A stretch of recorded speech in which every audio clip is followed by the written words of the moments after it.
Hello, this is Neil from iPaintGirls.com. For more of my free tutorials, check the description or the links in the description. I have free tutorials on drawing, painting, digital painting, and so forth, and I also have free tutorials on writing screenplays and novels and so forth. Right, so I had someone that sent me, one of you guys sent me a question, or actually they sent me a couple questions, and I found the questions I was intrigued by the questions, so I decided I'd go ahead and answer them. So the first question dealt with mainly with form, but the question was this. It was, hey, this guy drew this drawing here, and how do I go about shading this? But from my mind, if I wanted to shade it with the same kind of extreme lighting, but I want to shade it from the light coming from the left side. Right now it's shaded as if the light's coming directly at it, it seems like. And so I want to shade it with the lighting coming from the left-hand side, or let's say you want to do it from the right-hand side, or from the bottom, or from the top. The answer would be the same. It's all about form. Now I'm going to show you how to shade this guy if you keep form in mind.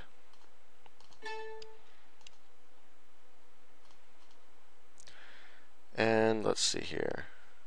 Okay, so anyway, so what I was going to do then is show you how to do that. And the second question, before I answer this first question, I want to state what the second question is about. The second question is, hey, how would you go about, handling a job? Let's say someone says, all right, this is a job I want done.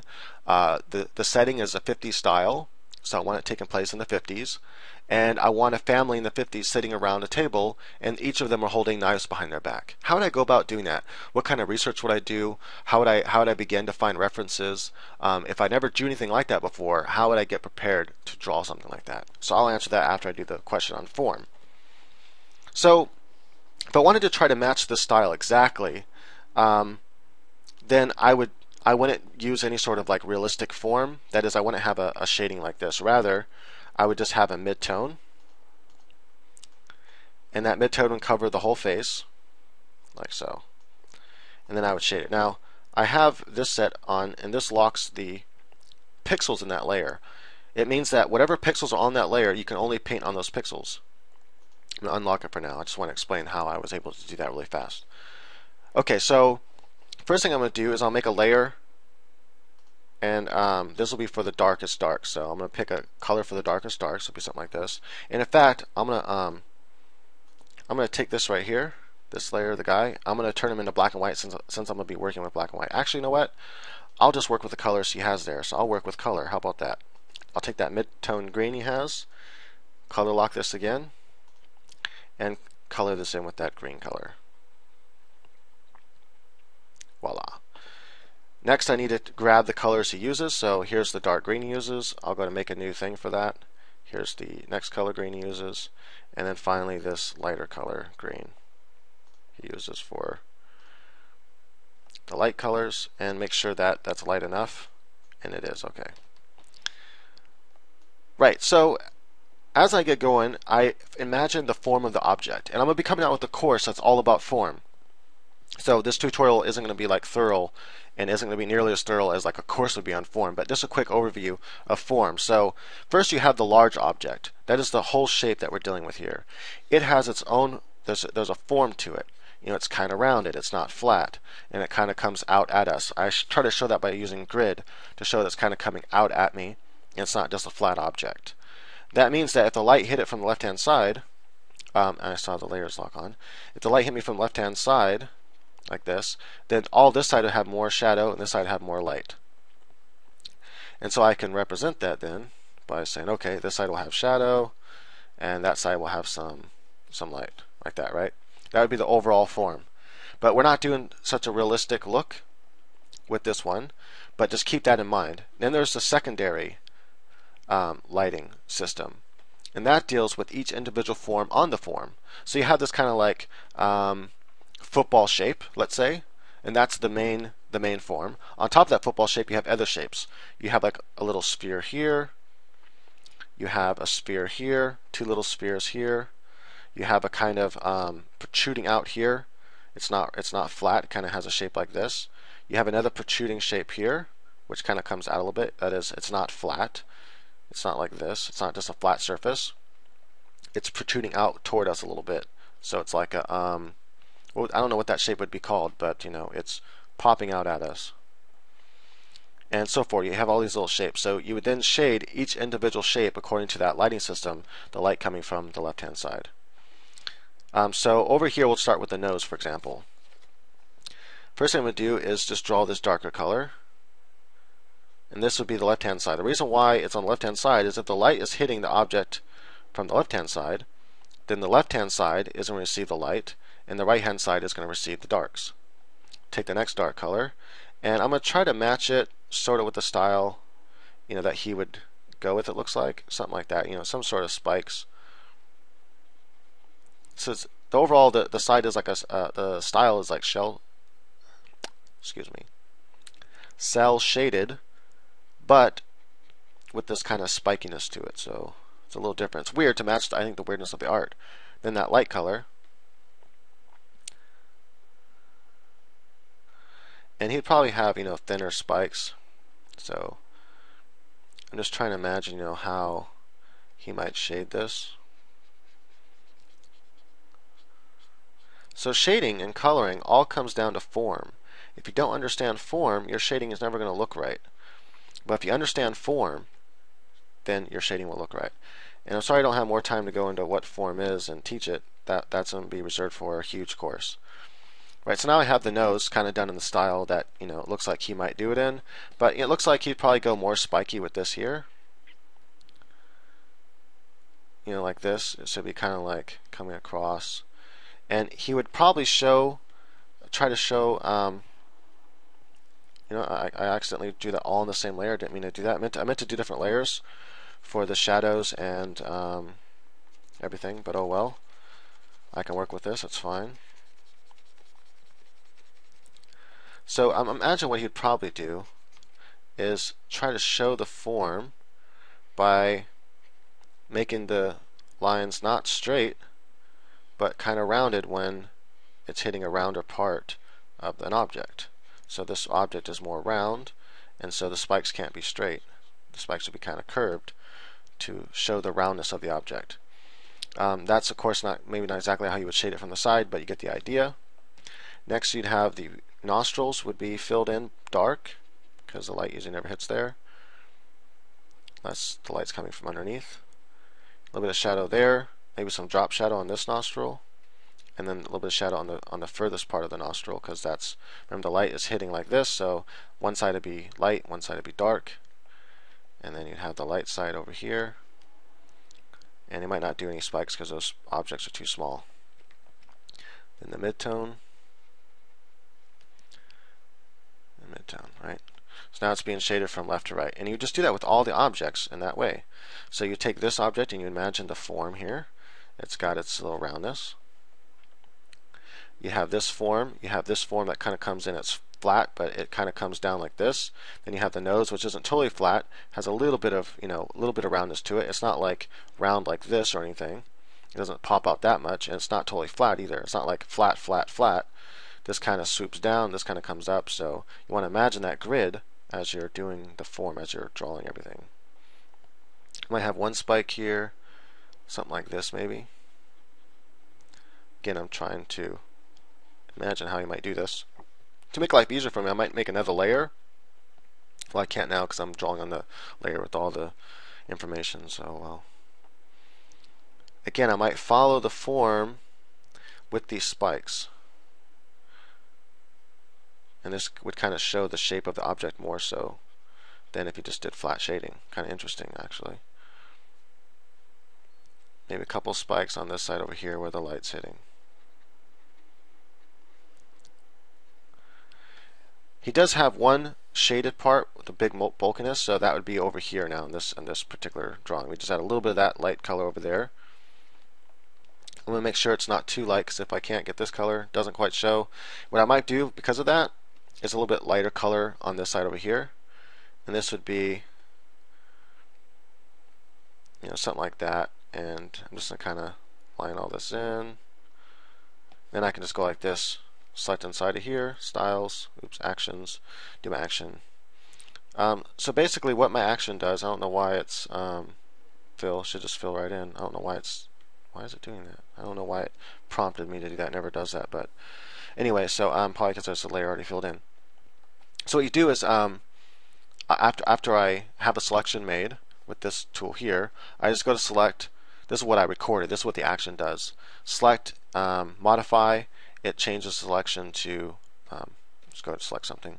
Select, modify, expand, and I expand by 1 or 2, and then edit, fill, foreground color, and then that's what the action does. Just so you know, I just do it so often when I'm drawing that I made an action out of it. I would also have this whole side. Remember those individual shapes also on top of the forehead.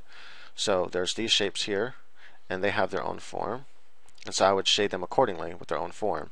And then I would also have the forehead itself shaded. So I'd probably put all this. Okay, well, I don't know why it does that. I went ahead and did get different drivers. It didn't fix the problem, so I need to find the drivers that will fix my problem. I'd have all of this, filled in dark, something like that.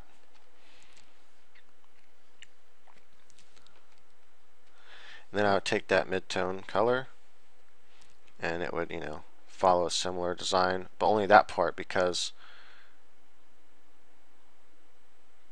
I'm doing this very fast. I would be a lot more careful, but I'm just trying to move through as fast as possible to show what I'm talking about. That would be the main forehead. Then I would go ahead and shadow the individual pieces on the forehead. So this part here, notice, it has its own shape, and he almost looks like has a slight. The light's coming from the middle, so it's directly from the middle of the object.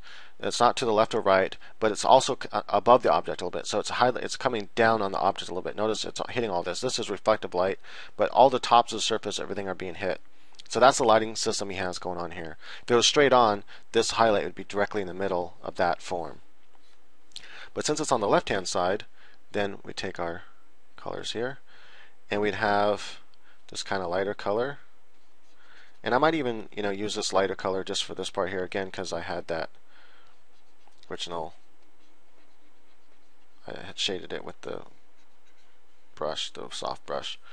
Then I would take the dark tone and mid-tone, and I would shade this side of it, because remember, I would probably do a little differently than that. Something like this. Action, fill, bloop. Just saves time than having to go and color everything in.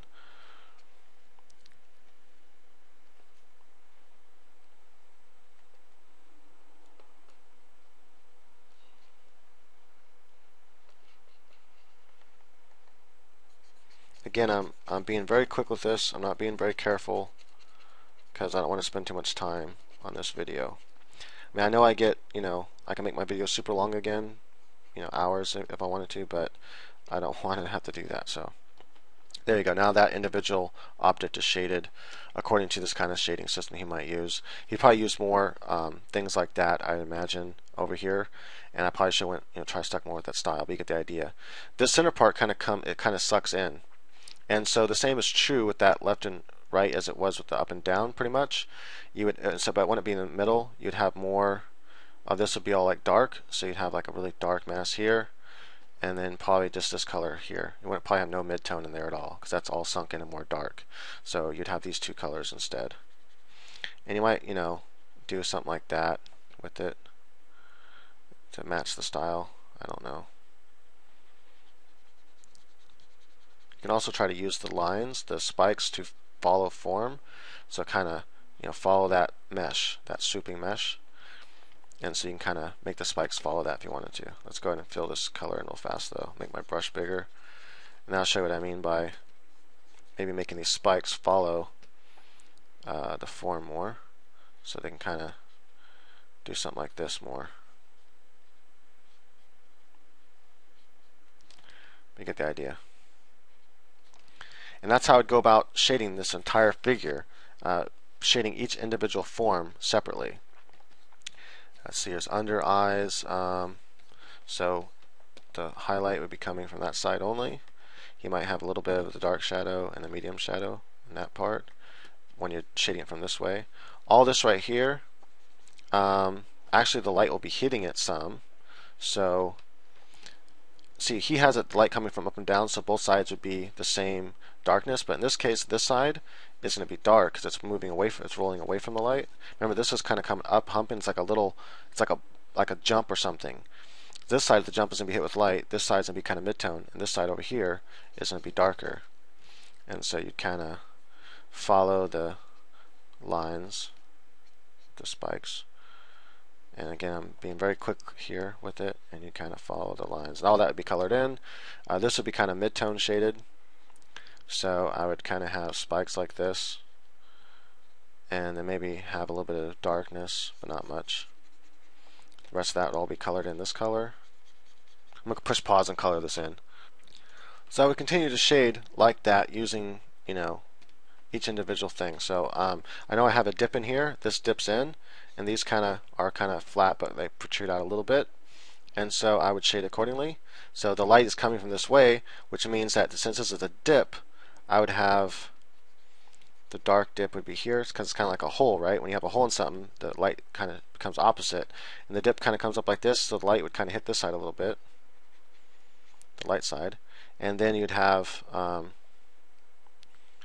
this side here would be dark. That would be the darker side of that lip. And honestly, if I was doing light over here, I'd probably just do this with a kind of like a shade like that personally, than to do spikes. But well, I guess he kind of does. Oh, he did kind of do that with the lighting. Interesting. We kind of think similarly then. And it looks like he added a couple spikes in there. I don't think I would have done that though, not for the lip part. And then opposite is true of this side because the light is going to be kind of, this whole side is going to be coming up a ramp, it kind of dips down. So this whole thing is going to be kind of, you know, shaded with this color here. It's mid-tone, not mid-tone, but the lighter of the shades. This whole part will probably be, you know, all dark, I imagine. So it's really just thinking about individual shapes on top of the big shape. So then you get your, you know, like that. And I think that's it. I might add a little bit of mid-tone on this side, just because, you know, it's, this side's gonna be darker than that side over there. Right, so that's how I would do it. I would continue following that, you know, to get the whole thing colored, and then, you know, then you would do the dark spikes, because notice he has dark spikes too in some places. And so you take your black and, you know, you'd run across, and you would just kind of shade it according, you know, whatever. Do the dark spikes to follow the form and the shading that you've decided to go with. And then eventually you'd have a style like his. Right, so that's that. But what if I wanted to add more of a realistic kind of shading to this using form? Well, form works the same way.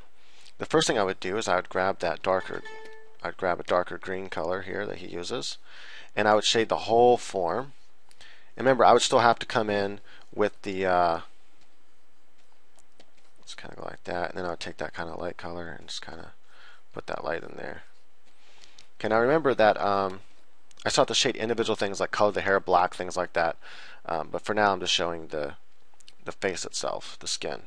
So once you have something like that, what you can actually do, or rather what you can do, even better yet, hold on, let me make this easier. You continue, I'm going to go way back, sorry. You continue to shade it like this, following this method here. And then I'm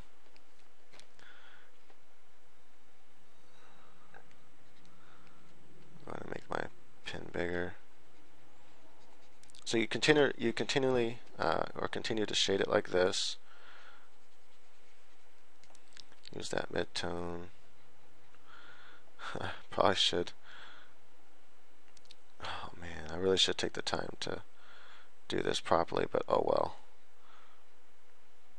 So I'm just gonna color it really fast here. I'm not gonna try to make it look nice. Just gonna get it to where it's shaded.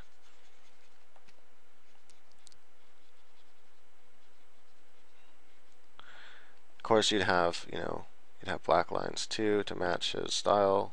Blah blah blah. Lines wherever they need to go. This will most likely be black and so forth.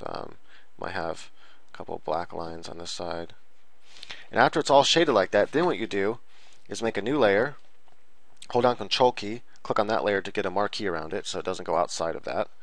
Take that dark color, the darker green color, set it to multiply, and you would go like this, and you would color all this side in darker. And so now what you have is, notice that your, well, let's not make it that dark, I guess. Just kind of just go like that. So now you have your darker, the darker darks are darker, and the lighter lights are darker too, as it would be. And you don't have to do much thinking. That is, you don't have to actually shade it this way. So this way, you shade everything on the microscopic scale, so to speak, on the macro or the micro scale, where you do individual objects on top of the object. Then you shade the whole form, which is more like a football shape, with this multiply layer, and it automatically makes your lighter lights dark and everything. So it kind of handles all that for you without you having to do all that thinking. Otherwise, you have to go, okay, I know that this shadow and this shadow are different, so I need to make this one a little bit darker because it's in the darker part of the body, and this is in the lighter part of the football. And so I need to make these shadows lighter. Instead of thinking all that, you can just do it this way and save you time. Maybe you get the idea, and that's how you would do like extreme light. Whatever kind of lighting you want to do, you can do it from up view, down view. Once you understand form, you know how to shade stuff. So hopefully that answers your question. I don't have more time, to like go into form and stuff, so I apologize for that. But again, I will be coming out eventually with an entire course on form, which should improve anyone's shading and lighting and stuff. All right. So the next question is, what if I have this job to do and I need to draw people around the table, and I need to do it in 50 style. Well, the first thing I'm going to do, even if I never drawn anyone sitting down in a chair or anything like that, and so I'm not really sure exactly how to draw it, and I need some sort of references to get me going, I would still think about angles and stuff like that. What would be the best angle for the picture? That's the first thing I start thinking of. And so I'd have like little thumbnails, and I'd be like, what would be the best way to do this? What should be visible and not visible? I want to make it clear they're sitting at a table, they're holding knives behind their back. I might I know an easy way to draw it would be is if the table is kind of like this. It's like, okay, well that's that back leg is back there. I'm gonna draw from the actual corner so it looks proper. And I'd have like a quick thumbnail here, and I'd be like, okay, so that's how the table might be easiest to draw this way. Might be kind of boring too. And then you'd have this person sitting over here, and you'd have another person from the side view, and he's going to be sitting here. He's going to have his chair like this. That same chair, that same kind of view over here, where the people will be like that. Their hands are going to be behind their back, like down over here, whatever, and they're going to be holding a knife. And I'm like, okay, that's kind of cool. The knives will be facing up. This person, would have his arms going behind his back, so can't see them. And then finally you'd have someone here in the more foreground, and of course they're going to look the biggest, and then he'd have his chair at the back of his chair and so forth. And maybe when his arms come back behind his back over here, maybe it's coming behind the chair even. It'd have to, for you can see it, otherwise you can't see the knife. So design purposes makes me hold his hands all the way behind his chair, which might be kind of weird, so I might decide to design the chairs with no backs. Maybe they're sitting on stools, but that doesn't make much sense. And then I have to think about 50s decor and what did chairs look like back then, and what kind of chairs do I have to choose from the 50s. Probably like a wooden chair most likely. Anyway, so this is one view, and so I can really focus on this knife here, and this is like one view I can go with where it's more lower. I might even decide to make the camera pan down even lower than this, so instead of the camera being like right about here, I can make the camera about here, which would bring all this up. I can think, well, what if I had more of a top-down view? That'd be kind of boring. Won't be able to see the knives as much. I can also turn the camera this way a little bit, and by doing that, I'm going to be centering on the corner of that table, right? So if I have the corner of that table here, I have one, part of the leg like this, and it's going to be going in like that. And obviously, I don't want to view that part. I want it to go all the way down like this. What I mean is, I don't want to view. Trying to think how much of the table I want to view. Maybe I want it to be more like that, where maybe I can only, but then I can't see all the family, so I got to think about that too. It's like, okay, so if I have one person here, okay, my thing is doing that again. If I have one person here and the other person over here, and the table's kind of like, I don't want to be too much of a, I want it to be more flat, so It's not going to be out as much. I'm not going to be viewing as much of the table now because it's going to be angled up more. And I'm trying to think how much of the table I'd actually be able to view. Not too much. I don't want to view too much of the table. And so like a chair. So if I'm viewing the edge of the table here, I want the table much lower, so I'd bring all this down so I don't see as much of it, and bring them up. So I just kind of, at this stage, I'm really loose with what I draw. And let's see, so actually I don't like none of that.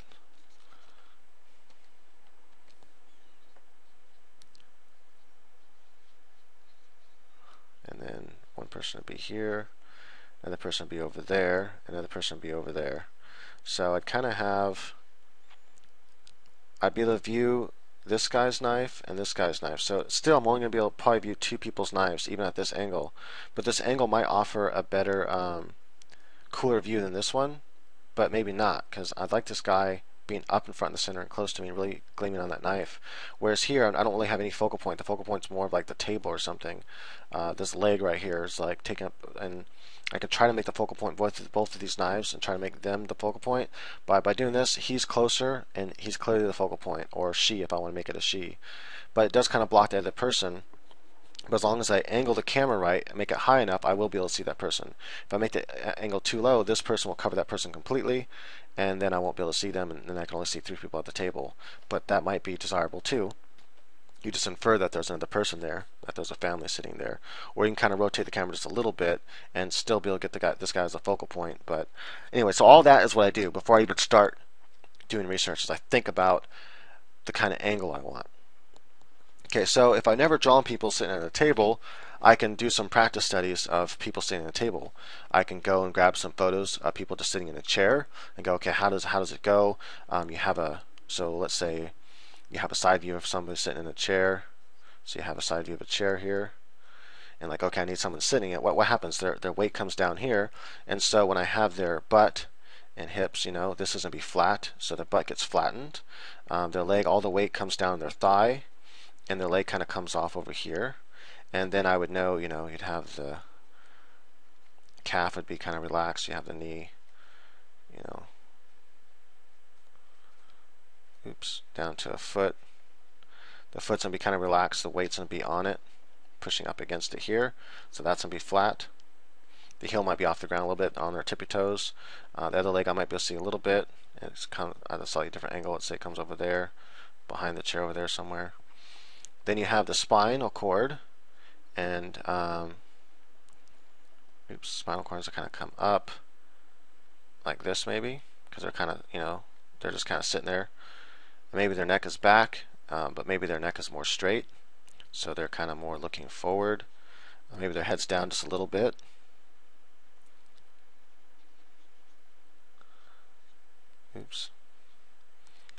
And so I kind of start, what is all that going to look like? Their neck's kind of coming this way, let's say. Their arm.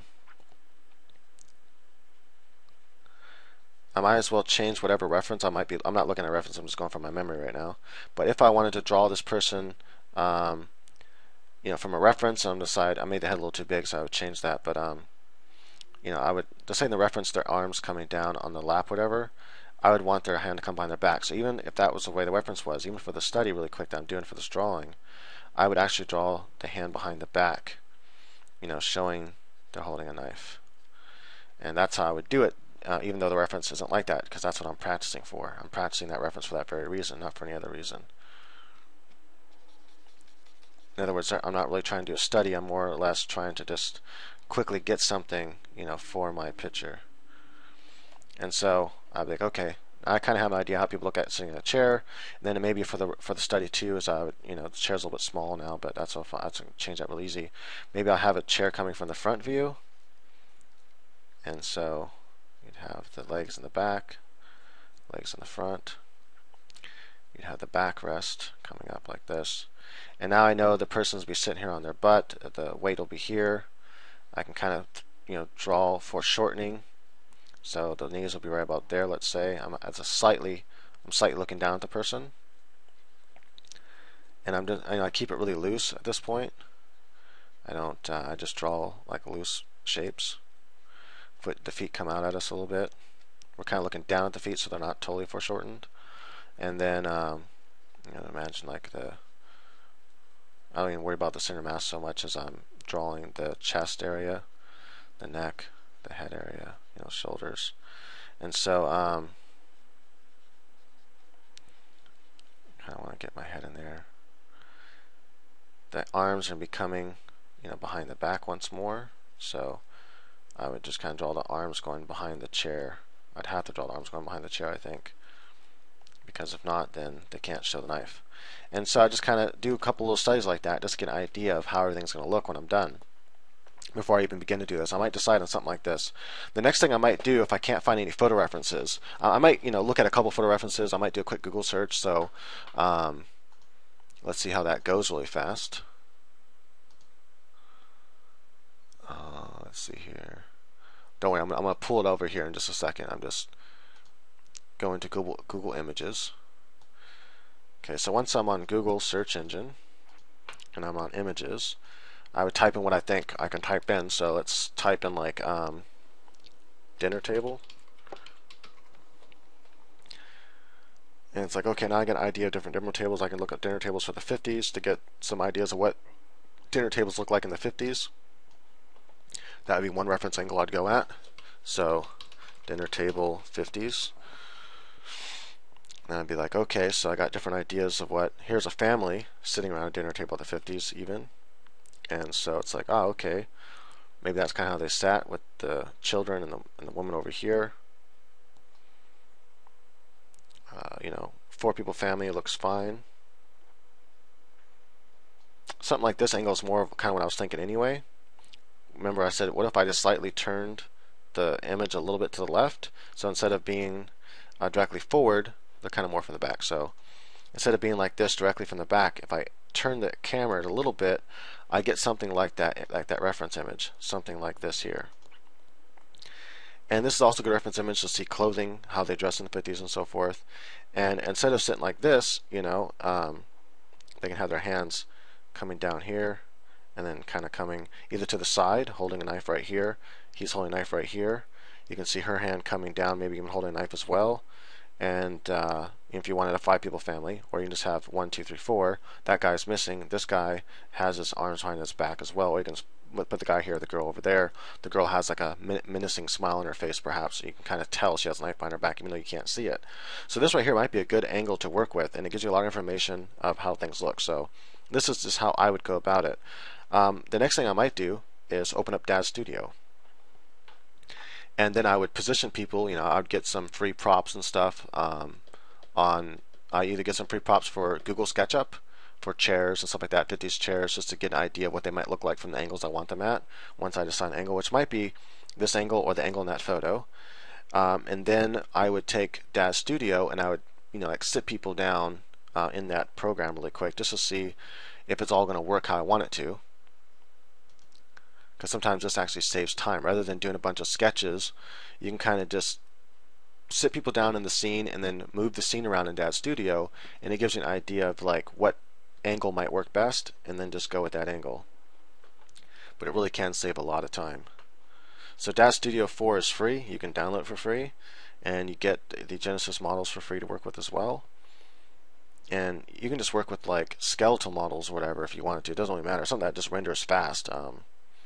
So I'll just go with the default models. And I think it's still loading, I'm not sure. Yeah, I guess so. Okay, so I would just take that default model there because that's all I need. I don't need anything other than that. And I want to go ahead and pose and animate it. And so I would take this model and I don't know if they have a preset model I can use, a preset pose where they're sitting down, just to kind of save me some time. It looks like there's a couple. There's this one here which might work, at least as a starting point. And then I would pick different parts of his body. Sometimes it's easier to pick, kind of bend him up a little bit more. I'd take the neck, bend it down. Yeah, I take the shoulders. I want to pull them back like that. Take this arm. Want it to go back as well. Then the forearm. Want to bend it down like this. Take this whole thing and see if I can twist it. Which way would twisting would do? No. Sometimes I forget what does what, and so I have to kind of mess with the things. The arms will be more slacked down instead of up like this. The arms will be more slacked down because they're like just like relaxed and kind of holding the knife like almost like they're hiding it. Maybe come back a little bit further. See what bending does here as well. Something like that. Turn the camera so I have more of a side view to kind of see what I'm doing.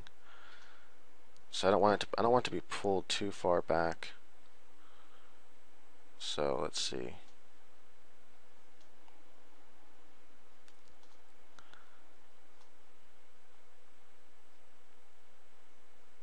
Okay, so I don't want to bend it back too much there. I want to find it maybe here.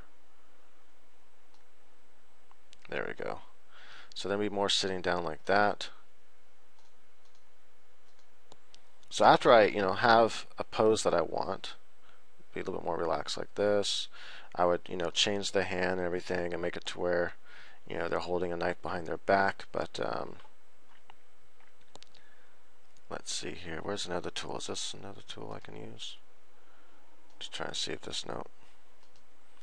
This is different. I'm used to DAZ Studio 3, and so there's some things I haven't found on this. Like for example, there's this one tool we can just grab the arm and move it around. Oh, I guess you just grab it and move it around now.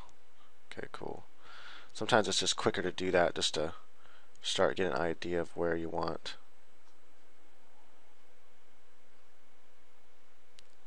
everything to be. So if I don't need to go that far behind the back, I need to grab one of these and twist it because I need his arm going like that, right? Also, I don't need to go that far back, like more like this. I need to bend this a little bit like that, and I need to twist again. But I don't know what. Maybe like that. Okay. I think I need to twist this some more to where it's kind of going behind the back like that. So now from the back I have where they're going to be holding hand, and then I would take it and there used to be some quick thing where you can just make the hand open and close. I don't know if they still have that option in this program anymore. They should, I would imagine.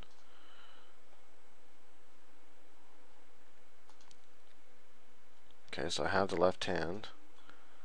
Parameters, content library. So you would think that I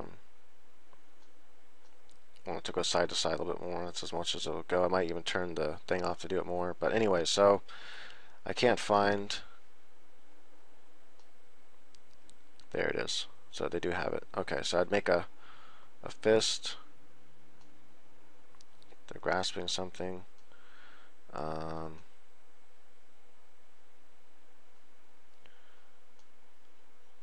don't know what all this is called, so thumb fist, there we go. And kind of like that. So then I'd have the knife, being held behind the back. Okay, cool. Then I would take that same pose, and I would take the other arm and I would pose it too. And once I have, a basic seated pose I like, their legs will probably be in a little bit more. Maybe one leg out, one leg in. Everyone would have their own little way. Like maybe the girl would sit like that. A guy would sit more like with one leg out, whatever. Anyway, once I had them all posed the way I wanted them to be posed, that's not what I want.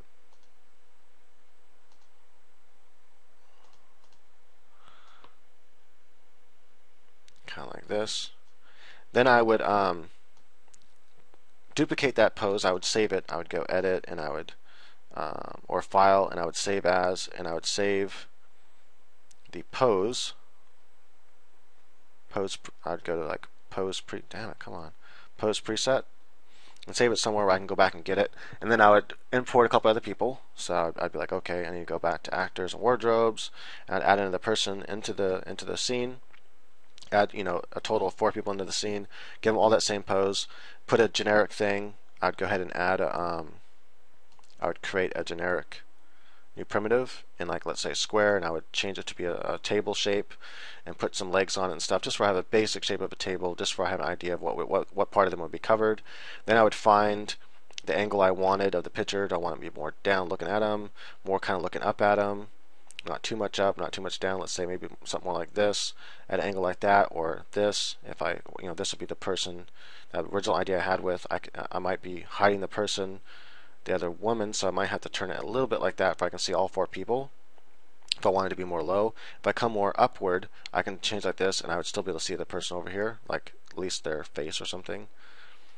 And I can see the knife pretty well, but I might turn it like this and up a little bit. So now this right here really becomes the object that I'm really focusing on here. Maybe I turn this person's head so they're looking at the other person. Anyway, so after I have the angle and everything all figured out in DAZ Studio, that looks good. This just gives me a quick way to look at everything, make sure everything looks the way I want it to. That is, I can pick the strongest pose or strongest view by just quickly rotating around. Be like, what about a top view? No, that might not work. What about a view from the side where both main people are from the side, or I can see this person's back and they're kind of down below like that, or maybe I'm looking more down at them like this, or maybe it's at an angle like this, or maybe it's this angle. Once I find the angle I think that works, which I'm kind of imagining right now that all the other people are in the scene right now, and I'm thinking maybe looking down more low like this, and so the other person will be over here somewhere. And I think that might work good, so I'll go with something like that. And so it's fairly similar to the picture then that I found. It's going to be similar to this view here. Then I would just start designing it that way. I'd be like, okay, cool, so have my reference here. Go ahead and close that out for now. Actually, I need to reopen that and move it back over to my other screen because it saves it. Oh man, I need to close DAZ Studio, I think. I need to drag this back over here and then close it. That way it remembers to open up in that side, because I don't always have the screen on. Okay, so I decided then that I would go something similar to this view here, but I might turn it a little bit. So I'd go ahead and put my reference image in here, and I'd be like, okay, so I know I kind of want the table from this, this kind of angle here. So just going to kind of quickly get that in there.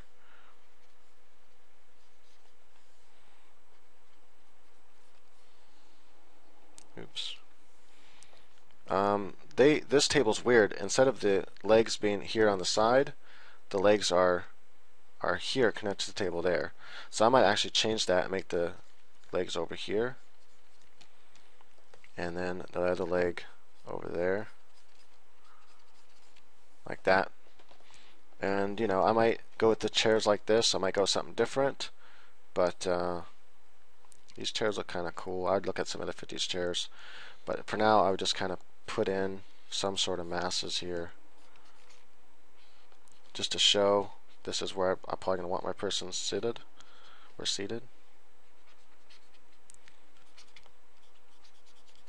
And looks like this is not designed that way either. I'm going to put my chair normal like that. And I drew on top of it on accident. Didn't mean to do that, but oh well. So then I would, like, okay, I want my character's head up. I'm looking over at this person. I want this character's head up as well. And I want him looking. And maybe this will be the female. And so this would be the male, and that would be the female. You kind of see a little bit of the back part of the face there, so you kind of have that look there. And then I would just be like, okay, so I know I want his arms. And I could just, like I said, if I'm drawing from this reference and it's going to be the basic idea, I might as well save myself time and just sketch on top of it.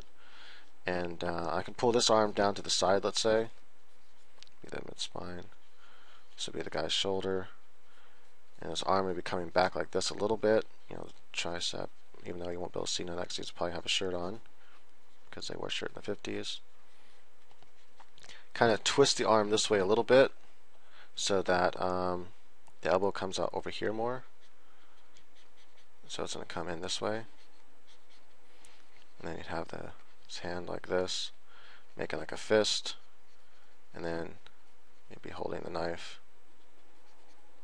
I don't know what kind of knives they're going to be holding, but yeah, that'd be all part of whatever the person that's buying it kind of wants.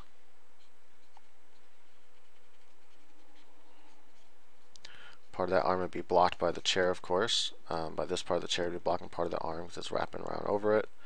Then you'd have his leg, his buttocks, so forth. He'd be wearing pants most likely, like that. And then part of that leg is going up and over that chair, so the chair would be blocking part of the leg, and then it comes back down, and you'd see part of his pants and stuff coming down. And so I'd start to design it this way just to get a general feel for it. Once I have a general feel for everything, this person, I think I want him more like right here in the center, because I'm just going to do a 4 family. And so I would have him here. I would probably have this arm. This will be the arm that comes down. That way you can see it. Like this, and then same thing as the other one. It's going to come down over here. Have the knife. That arm back over there somewhere. His shirt. But remember, he's going to be seated more further in, so that guy's going to be in. He's not going to be. That's why I'm not drawing on top of either of those guys. He's sitting between the guys because that's where the person will be seated. And once I have all that design, everything how I want it, this person will probably be sitting there. Their arm will probably be coming behind right here, just out of the view. I'm thinking as long as it's maybe the knife doesn't have to be behind the back. If it does, then I would draw her arm the same way. It's coming like that, disappearing because it's going behind. So it'd kind of be coming out like this a little bit, and then it'd be going behind over there. But if not, then I'd just kind of have her arm down here to the side. If it doesn't have to be behind her back, and she just has to be hiding the knife from the other viewers, she can have it down like that, or even she can have her arm kind of over here and coming this way. But then you wouldn't be able to see the knife at all because it'd be hidden under there somewhere. But maybe just kind of have her arm down a little bit more right here, her hand, where you can see part of the knife behind the table over there and underneath the cloth, so you know that she is hiding a knife. This guy's knife can be behind his back, or it can just be down over here somewhere, and he's hiding the knife like this, kind of pointing at her. That actually is more menacing, I think. If his knife is pointing at her, it shows something that I don't know if that needs to be there or not. It depends on what the image is about. But that shows that he, if everyone at the table is saying about killing everyone, then that would be more menacing, having his knife pointed toward his mom already. And then this guy's knife, we don't know where it's at because he'd be hiding it somewhere underneath the table. But or the girl rather, and she'd have this menacing smile, so we know that she wants to kill her husband as well. If that's the idea of the story. So anyway, that's how I'd go about doing it. And then after I had the initial skeletal sketch laid out, then I would go and look at details of the kind of clothes I want to put on him and stuff like that. And I would start designing the clothes on my characters. But at first, I'd make sure the perspective works for me. Yeah, I like this camera angle. I actually like it. I like the eye level, around here. It works good. I might even make the eye level a little bit lower, which I would, design quickly in Daz Studio to make sure I like it. Like, okay, if I make the view a little bit lower, like the horizon line a little bit lower, that might work a little bit cooler. Let me turn this a little bit more like that, and then add the table and everything. Like I said, I had all 4 people, and I'd see if it worked. And if that works and I have a good view of everything, then that's what I would draw my sketch on top of. I might even draw it right on top of the Daz Studio, print it out, or not print it out, but save it out, and then just sketch right on top of it the same way I sketch on top of that photo, just to get the idea down right, and then I would add the clothes and everything on top of that I went and researched, and the proper chairs I wanted and everything. Right, so hopefully that answers both questions, and hopefully this video is somewhat helpful to people out there that might be wondering the same thing about how do I shade something from my mind, and it really comes down to knowing the form of the object, so learn form. And hey, how would I go about doing a job? And hopefully this will help you know about how going about other jobs, not just about how to go about a job of this particular job, which was 50s setting with people with knives behind their back sitting at a dinner table. But any job, I kind of do the same way. I research in that way. First, I do little thumbnails of how I think the scene might look best, the angles and stuff like that. And then I look at some photo references if I don't know what the things look like how did things look like in the 50s and whatever it is I'm researching. And then finally, I usually use Daz Studio to get an idea of different angles. It's a quick way for me to see the angles and if they work or not, and then decide on an angle and then start drawing it out, doing the skeletal type sketches, and then building on top of that whatever details I need. Right, thank you for watching. Hope this is helpful to you. If you do find it helpful, please visit my website. I have more free tutorials. Also, if you find it helpful, please tell people about my website, as they might find my teachings helpful as well.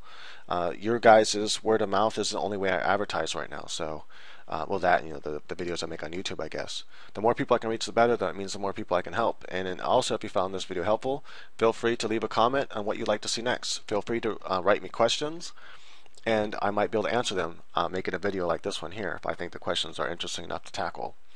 Also, if you just want to suggest another type of topic to be covered, you can do that in the comments. And also subscribe if you want to see future videos come out.